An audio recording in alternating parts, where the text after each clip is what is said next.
Thank you so much, Peter.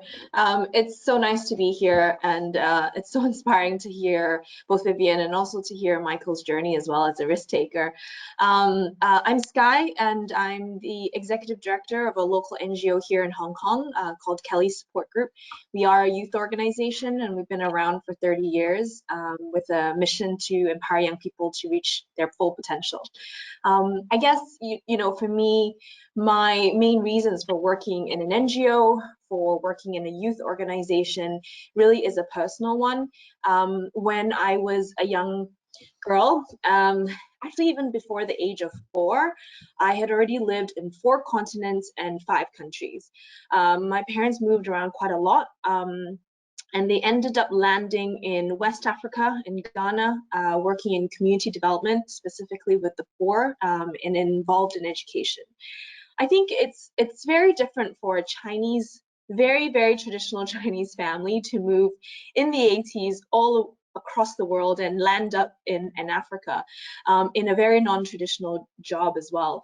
And I think what that meant for me is, all the changes and uprooting of life just continued throughout my childhood.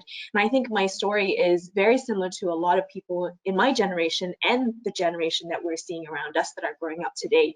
Very global, TCKs, third culture kids.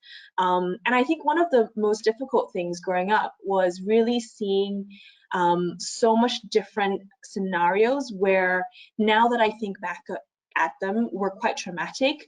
And I think in part was because of the stark cultural differences that we kept encountering with each move, and in particular going to Africa, but also because of the nature of the job and the work that my parents did in community development.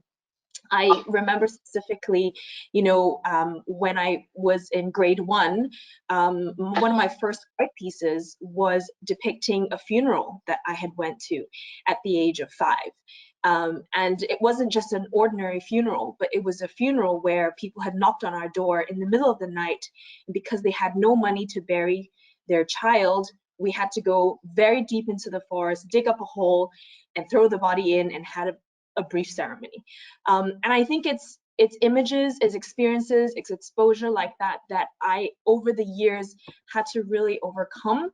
But I think why the topic of resilience means so much to me is because when I reflect on my experiences, I notice that it was a combination of both myself, but also the people around me and the environment around me that really made me to be somebody who was more resilient.